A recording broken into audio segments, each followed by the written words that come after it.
Right. Okay. Okay. So, Colin, in conversations that we've had over the years, for all sorts of reasons, we've alluded to the concept of history. I suppose at the heart of this, you would probably accept that you are a scholar of history. Maybe not that your focus, but it's something that's a very keen interest. It's a personal interest and something that you bring in the context of your work and of your teaching. And indeed, on a personal note, if I may say, we've often talked about, and you've introduced the advantage that you bring in terms of having lived longer, that you can bring that, if you like, learning from the lived experience from a longer perspective, and I think that's really interesting. And I know that we talked about linking some of that learning from practice, and particularly around working with mental health, and you've worked in that field through the 1950s. So you bring something really interesting to that, and to colour where we are today. So I'm going to hand over to you, if I may, and kind of ask you to explain why history matters to you so much and how you bring it forward. Well, perhaps I shouldn't admit this. I probably still read more history today than I read anything else, which is an admission. But in one sense, my great history lesson started when I was 11 years old. This friend of my father's said, "Yeah, sorry, I remember it in dialect, so it sometimes comes out in northern dialect. Your Colin reads books and he likes history. So I've got this here book on Napoleone Bonaparte." So the guy couldn't even pronounce it, no, could I at the time, Napoleon Bonaparte. So my father bought for my 11th birthday for £0.50, which is a lot of money those days, 15 pence, a 780-page book on the life of Napoleon Bonaparte. What was remarkable about that, it was written by a man called J.A.C. Abbott in 1868 and was pro-Napoleon. So I read this book rather like a history, kind of adventure story, because after all, Napoleon took part in 38 battles. He was actually there at 38 battles, not like these kings who sent their generals or rather their soldiers to do all the fighting, but Napoleon was there at the battles. And he did all sorts of great things. He was certainly the first 10 years of his dominance was almost, if you like, a very liberal and socialist. And in fact, the average Frenchman throughout the whole Napoleonic period had better social and welfare systems than the Englishmen who were fighting him, because of course the Englishmen didn't know what he was fighting for. So along I go to secondary school and we start talking about Napoleon Bonaparte, and I put my hand up and started saying nice things about Napoleon. Well, the teacher was quite shocked, so I got caned for saying nice things about Napoleon. This is perfectly true. Yeah. I tell my grandson, he doesn't believe it.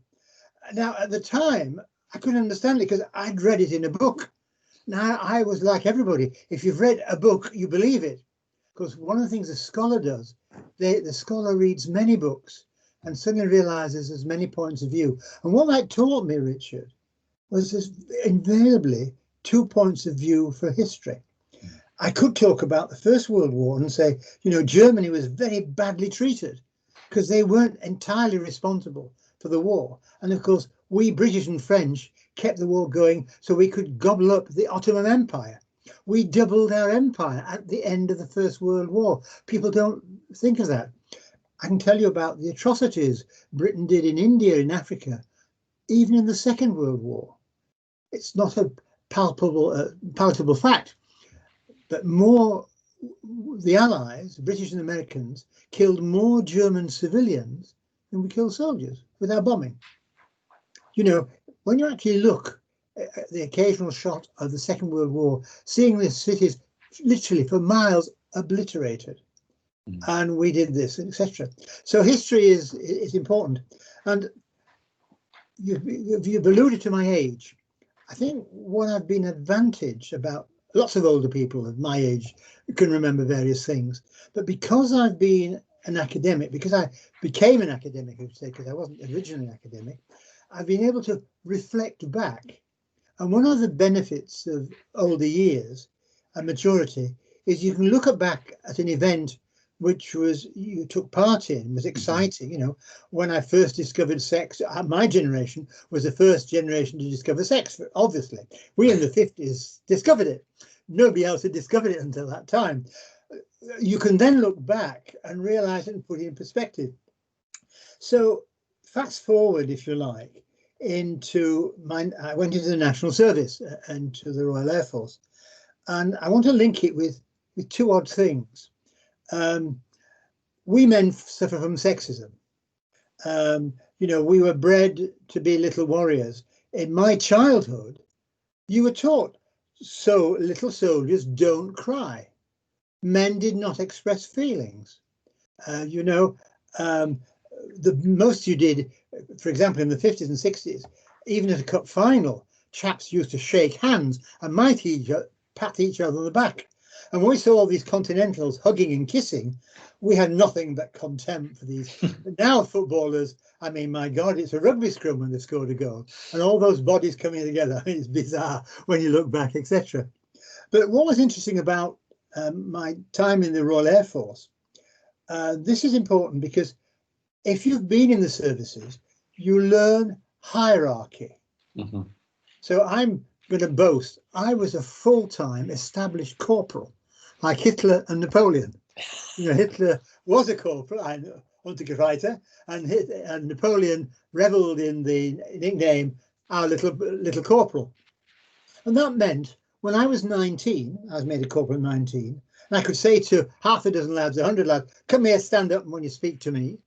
They stood up, stood to attention, and spoke to me. And if they blinked in the wrong way, I could say, take that smile off your face, boy.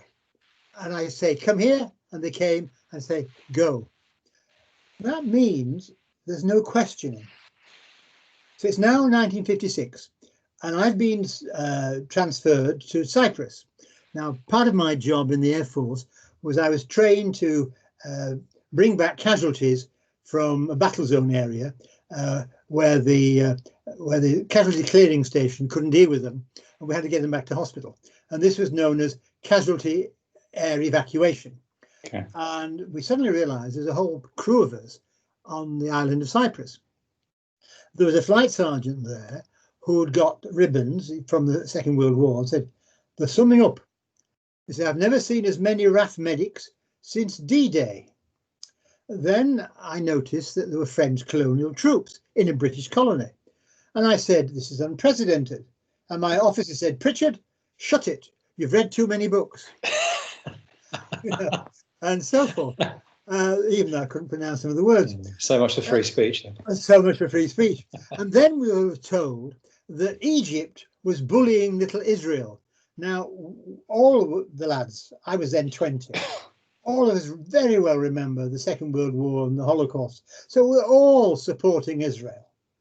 So when we were told that we weren't invading Egypt, but this was a police action to protect the Suez Canal for world trade, not a military action, but a police action, and the bell rang, I pulled rank to go in on the first aeroplane. For what it's worth, you've no idea what aeroplanes were like in those days. We just about managed 10,000 feet, no air conditioning, the noise was incredible, etc., etc. And I've got my lads, and of course, we're taking equipment and ammunition, and I've got 4 of my lads working to me because I'm the corporal. Yeah. And when we get to where we're going to go, we're going to turn the aeroplane into coming back as an ambulance. So as it's flying in over El Gamel, there's all this funny cloud. And I said to the flight, I said, what funny cloud? Cloud, you silly lad, he said. That's flak. And I was daft enough to say, they can't shoot at me, I'm a medic. But then you see, you're 20. So we get on the, we land on the ground, etc., etc. I go and find where the casualties are. My lads are making the ambulance. As we get near the perimeter, the Egyptians are counterattacking, and I'm looking around. After all, you know, I'm a medic. I've got a tin hat on, but I've got my Red Cross on, and there's bullets. And thinking, oh, hey, what's going on here? And this paratroop sergeant said, "Get your effing head down," you see. And I did. My God, this is real. And then he said to me, "It's always good to have a medic around. Richard, at my age, the pride I felt, now I'm a man. And you see, this is why we men suffer from sexism. You get young men into these situations, and we were eager to go. Exactly as the lads at the Falklands were eager to go. I was actually doing some work with the Royal Navy, and I can't say any more, other than I happen to know that those lads' experience of the Falklands were very similar to all young servicemen who were eager to prove their masculinity and their manhood and hierarchy. And of course, it was 10 years before I realised that the British, French and Israeli governments colluded to attack Egypt. I was part of a war crime. My young nephew, who became a warrant officer, I mean, I'm not in his league, he was in Afghanistan and Iraq. Were they war crimes? We have not found any weapons of mass destruction. So we know about the military misrepresenting things. I also served in the old hospitals, the mental hospitals, in the 50s. And in those days, in 1935, we changed the name of the county lunatic asylums to mental hospitals. But the act in which we admitted patients was under the 1890 Lunacy Act. So I'm so old to have admitted patients under the 1890 Lunacy Act. The hospital I was working to was a place called Stanley Road Hospital. We had over 2,000 patients in that hospital. 90% were certified, and they'd been there 10, 20 or 30 years. The hospital was a microcosm of particularly sexism and social class. You know, I actually feel that social class actually trumps sexism, racism, ageism. Social class is everything, and therefore the doctors were gods, the charge nurses were the NCOs, and the nursing staff were the ordinary, and the inmates, the patients. And yes, there was occasional routine brutality. Some of the students may have heard about, may have seen the film One Flew Over the Cuckoo's Nest. What was interesting about that, my wife, Beryl, used to run neurosurgery. She commissioned this neurosurgical unit aged 25 in 1961, the year before we were married, and she would do neurosurgery. And our hospital, Stanley Royd, would send a small, steady stream of people up to the neurosurgical unit for leucotomies. And these leucotomies, literally, they take a scalpel, drill holes in the brain, and just wiggle it around the frontal lobe. Ostensibly, because these men, invariably men, but not entirely, were violent and uncontrolled. Looking back, I now realise that sometimes this was done when nursing staff didn't particularly like a certain personality, who might have actually stood up to the closed institution. The students will have read about Goffman's closed institutions. Until you've lived in them, and of course the thing was in the 50s, 90% of the male nurses on the hospital side, strictly divided, men's wings, women's wings, were ex-servicemen. And therefore you did as you were told. And that's how the place was run. So when I was there, we had a remarkable man called Dr. Richard Pritchard, decided, in view of the new Mental Health Act pending in 1959, he was going to open up our hospital and was going to allow patients to have knives and forks. There was nearly a riot. Wow. And some of the older nursing staff were saying, you can't have these lunatics having knives and forks. They'll kill each other. That's how it was. Before Dr. Fletcher, they used to have a spoon and a bowl. Their food the main course, and then there's pudding was put on top. That's how it was. The difference between the old bins on the back wards of the mental hospitals and prisons was just the matter of the different uniforms and closed institutions.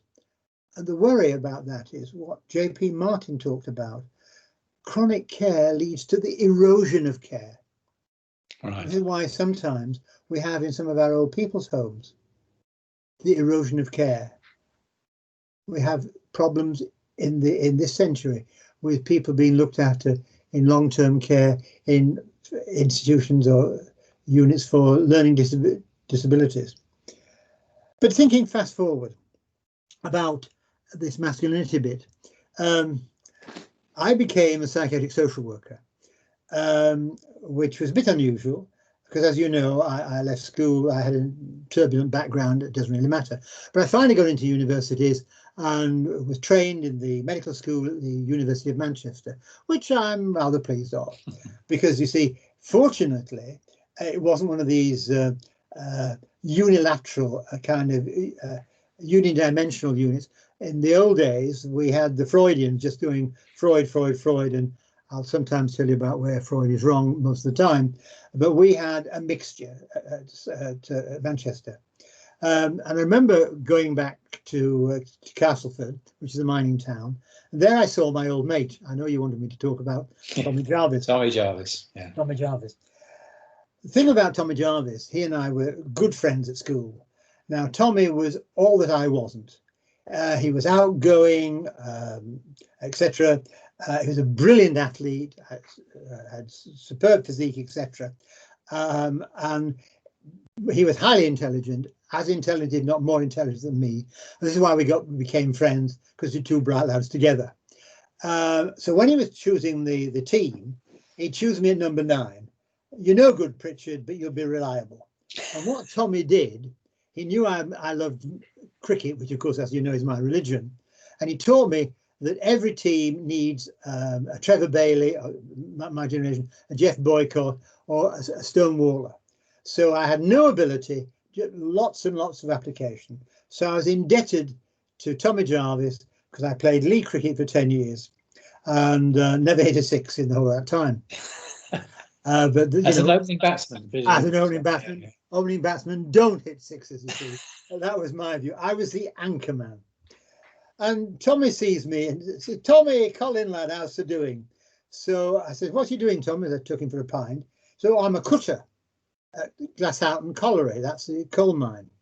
I said, "I'm earning £30 a week." This was in 1968. Wow. So he says, "What's that doing, Colin?" I says, "I'm a psychiatric social worker." "That's a what?" "A psychiatric social worker. What kind of job's that for a bloke?" So, you know, well, etc. Fast forward, I'm walking down the street. "Tommy, Colin." Now it's about 7 or 8 years later. Tommy's looking a bit of a weight on, just a bit of a cough. "What's that doing then, Tommy?" "Well, I'm still cutting at Glasshoughton." I said, "Yes." What's that doing?" "So I'm a lecturer at Leeds University." A lecturer? Bloody hell, that must be hard up. You must be hard up. Then it gets serious. Some years later, there's Tommy. Tommy's now looking old enough to be my dad. He's walking slowly, take him in the pub. "What's happening, Tommy?" "Well," he says, "I'm on top." That's almost saying he's buggered. He's finished. "I've got some dust on my chest." He looks an old man because the cholera had wrecked his health.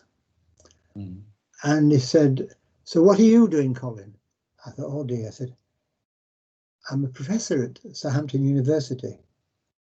I'm right pleased for the kid. I'm right pleased for thee."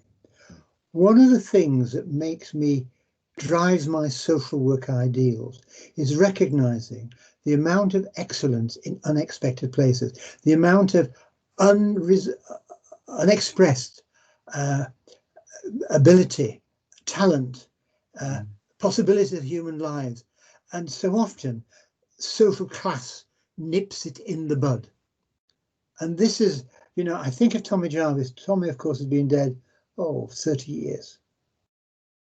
But, you know, I saw that young, brilliant young man. And by the time he's just 40, his life had been wrecked.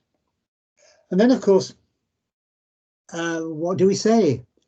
How much do governments lie on foreign policy? They lie, of course, about the health service, about long stay wards, and our prisons. What students may not appreciate is that I agree with Margaret Thatcher. I want it to be noted, I agree with Margaret Thatcher when she said you can only have the services you can afford. And as a Yorkshireman, of course, we understand about money. Of course, you can only have the services you afford. But Richard, colleagues, we do not afford as much as other countries. As you know our research. We looked at how much does the nation give its national wealth, its gross domestic product, its GDP. How much of its national wealth does it give to health? Since 1980 to 2016, based on World Bank data, we are the lowest average country spending. We spend 7.6% from 1980 to 2016 of our GDP. And that's of the Western world countries, isn't it? That's the developed world countries, yeah. America spend on average 13.2. Now, to be fair, one has to report what one finds. We're now currently we're only out 13th out of 21 countries, but we're still on average the lowest. Now, in 2010, following the Blair government, virtually every year a slight increase in GDP, because what you want to measure is GDP, not the numbers of millions, because most of us, I don't know what a billion means, etc. What I do know, I can measure comparatively my proportion of GDP compared with America's, Germany or France. Only America, France, Germany and Switzerland spend on average more than 10% of their GDP since 1980. But ours is 7%.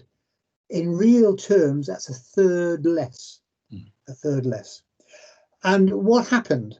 In 2010, it was cut twice. And if you look from 1980 to 2016, the only years where we've cut the GDP going to the National Health Service from the previous years was in 1983, 84, 87 under Mrs. Thatcher, under 1993 and 97 under the nice Mr. Major, and twice under Cameron and once under the present under Cameron. So yes, we're now spending proportionally more than we've ever spent, but in real terms, because you have to fund things over the time, we are still chronically underfunded. Yet you and I have a paper coming out where we deliberately confronted President Trump. As you know, our paper was inspired by President Trump. So please, Richard, I've said I agree with Margaret Thatcher, and now we're going to talk about research inspired by President Trump. And you, Richard Williams, were part of it, as well as with Sam Porter. So Sam Porter can't pretend he's a bit on the left if he agrees with President Trump. And what inspired us about President Trump? President Trump says, I don't want the NHS. I wouldn't have the NHS if you gave it to me on a plate. So we said, OK, let's look at mortality rates. Let's judge countries by the best measure on health, namely mortality rates. UNICEF said, and you know, you and I have quoted this before, in the last analysis, child mortality rates are an indication of how well a nation meets the needs of its children. We can apply that to adults. So what we did, we looked at the 21 Western countries and looked at children and adults. And guess what? America was the top of the league table for children and for adults. We had the biggest reduction for our adult deaths in Britain more than 14 of the other 20 Western countries. So the NHS was doing pretty well compared with the other 20 Western countries. But when it comes to children, because of course child mortality is very strongly correlated with relative poverty, the Americans, of course, have got the worst relative poverty in the Western world. They're the most unequal society. We, I'm afraid to say, are the third. And that's why we've got the fifth highest child mortality rate. So why is it our adult child mortality rate has fallen considerably more than 20 other countries? But 7 other countries have had a bigger reduction in child mortality than Britain, because poverty still kills. But where did President Trump inspire us, Richard? I said, OK, let's compare all the 33 major categories of mortality, sorry, 24 categories of mortality, with America and the British NHS. And as you know, Richard, we did better than the Americans on 16 of the 24. And only one substantially better, America was better than us, and that was because of their cancer results. They've done well on cancer. And that here's another paradox. That was Nixon, was it? Was that Nixon? That was Nixon, Richard. Okay. He said we'll have a war on cancer. Yeah. So he put massive amount of money and to give Nixon. So there you are. See, I'm not biased. As people must realise, I'm left of centre. But I agree with Margaret Thatcher. I'm inspired by President Trump and can give praise where it's due to Richard Milhouse Nixon. Of course, the students won't know who Nixon was because that was in the 70s. And you and I, Richard, are older than we think. Okay, I'll stop the recording. Well done. Thank you. Okay. Yeah, hang on.